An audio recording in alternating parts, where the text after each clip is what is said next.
We're now 22 days into War 127 and closing in on 3 million total casualties, all while the fronts continue to move slowly, and the momentum currently leans in favor for the Wardens. Over the past week, the Wardens secured Westgate and King's Cage, and have begun pushing into the neighboring regions of Origin and Sableport. In the center of the map, the capital city of Lockmore continues to trade hands between both factions, and over in the Deadlands, the Wardens appear to have finally taken control of the capital city of Abandoned Ward, though how long they can hold it remains to be seen. To the east in Marbin Hollow, the Wardens broke through and captured the capital city of Maiden's Vale, but they weren't able to hold it for long as the Colonials continued to fight back and reclaimed it. And last in Silcan Shelf, the Wardens forced the Colonials out of the capital city of Port of Rhyme and are once again trying to establish themselves in the region. Things are starting to ramp up as battle tanks are now entering the war, which should speed up the pace of territory changes. Compared to where things stood at the start of the war, overall territory control hasn't shifted all that much. Unfortunately, this past week, I was swamped with work and didn't have time to join the front lines. Instead, I hopped on here and there to do smaller, quick jobs with the little time I had.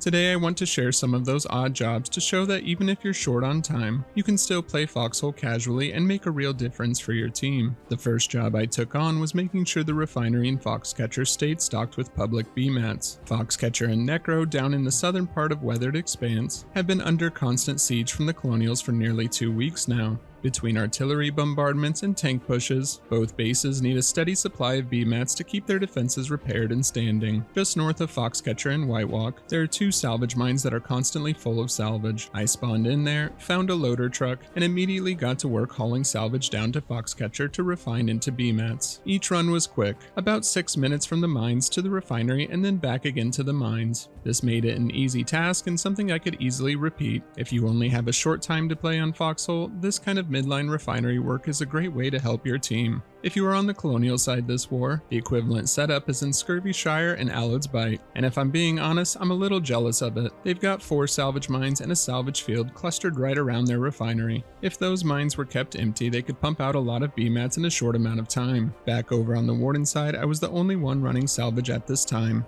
and I couldn't keep up with the mines. After every run, they'd already be capped again by the time I made it back. In theory, I could have kept going indefinitely, or at least until the fuel in the mines ran out. I ended up doing this for about an hour though, 10 trips in total back and forth between White Walk and Foxcatcher, which turned into roughly 10,000 B-mats refined into the public stockpile. Those B-mats would be used to build up bases and repair defenses. They could also be used to patch up tanks on the front lines and keep Foxcatcher alive under the Colonial pressure. When I finished, I parked the loader back by the mine so the next player could jump right in and keep this process going. Later that week, the next task I took on was redistributing flatbeds from the front line to the midline. Frontline logi often ends up as one-way trips, which is why you usually see abandoned trucks piled up near frontline depots, or storage buildings overflowing with flatbeds and containers. While checking Westgate at the Gallows, I noticed just that, plenty of flatbeds sitting idle but very little in terms of supplies to move. Meanwhile, Jade Cove to the north had plenty of supplies but no flatbeds available, so I decided to spend some time driving flatbeds from the Gallows up to Jade Cove so players there would have vehicles ready for supply runs. Each trip only took about 5 minutes, and after dropping one off, I would go back to home region, and I'd simply respawn back at the Gallows, grab another truck, and do it all over again. Some players might call this kind of logi a waste of time, but I'd disagree. Spending 5 minutes to deliver a flatbed saves other players much more time, since otherwise they'd either have to craft one in the backlines, or make a much longer trip from farther away. This kind of midline work can be done in a lot of places across the map, and in my opinion, it's only a waste of time if each trip takes about 15 to 20 minutes, or if you're delivering trucks to storage depots that don't actually have supplies to move. I've been doing this sort of midline work for a long time now, and honestly, I really enjoy it. It's simple, relaxing, and still impactful. That said, the rain did make it a little more frustrating this time around. Going through puddles made my vehicle muddy and slowed the trucks down, and every time I reached the seaport, I had to wash them off with buckets of water before storing them away. Without the rain, I probably would have delivered more, but during this session I managed to deliver 5 flatbeds in about 30 minutes, which was more than enough to cover the seaport's supply needs. The next task I focused on this week was making sure my facility neighbor had plenty of maintenance supplies to keep their buildings running. My neighbors have always been good to me this war, offering help whenever I need it. They also manage the coal field down the road and always keep the harvester's field and easy to access, which is greatly appreciated. To return the favor, I spent some time crafting maintenance supplies and delivered them to their maintenance tunnels. Hopefully this would save them a bit of time so they could focus on other jobs, or just take a well-earned break. The last thing I focused on this week was my own facility. So far this war, I've built 64 heavy trucks and dumped them all into public stockpiles for anyone to use. During this last week, I received my first order of heavy trucks from a regiment up north in Basin. A player messaged me on Discord asking if I could produce some heavy trucks for them. I agreed and gave them free of charge, and I even helped deliver one of the trucks back to their base once production was finished. They turned out to be a great group, and later in the week dropped off a bunch of supplies from my base, including salvage and coal. Thanks to the Warden Regiment LDV for ordering some of my trucks and for supplying my facility with some resources. Hope to do business with you all again soon. I know sharing this next part might get me into trouble, but I wanted to explain the layout of my solo facility. Before building the facility, I researched what resources I needed for heavy truck production. The two materials I needed most were salvage and components. I also knew I wanted the location of my facility in the midline, so it would be easier to deliver trucks to the forward storage depots. After scouting the map, I found the perfect spot in Rot Dust in the Linn of Mercy. There's a salvage mine and component mine right next to each other, plus a coal field just down the road to feed my power generators. Doing my research before picking a location right away has saved me a ton of time. I barely have to move around to get the resources I need to keep pumping out trucks. This has been a really rewarding project to work on. One aspect about it that's nice is that I can keep the facility running in the background while editing videos. My original goal was 100 trucks before the war ends, but at this pace I'll probably surpass that before it ends. If you ever need a heavy truck, feel free to DM me on Discord. I'd be happy to build you one and deliver it to you. Players are also welcome to my facility if they want to make their own vehicles. The only thing I ask is that you return anything you borrow. I've already had 3 logi trucks and 2 flatbeds stolen, and while I don't mind sharing, it definitely slows things down when my vehicles disappear. And as the front lines push farther away from me, I'll keep extending my delivery routes to get the heavy trucks closer to where they're needed most. I hope you're all getting some good use out of these trucks. Looking ahead to the next war, when I switch over to the colonial side, I'm planning to set up a small artillery shell facility instead of another truck operation. Nothing huge, just a small to medium scale setup to help keep the front supplied with artillery shells. If you're interested in something like that, feel free to DM me on Discord. I'd love to collaborate and work with some of you. As for War 127, I have a feeling it's far from over. At the start, I predicted it wouldn't last more than 30 days. But looking at the current state of territory control, it seems likely this war will push past 30 and could even stretch into the 40s. How's the war been going for you so far? Any predictions on how much longer it will go on?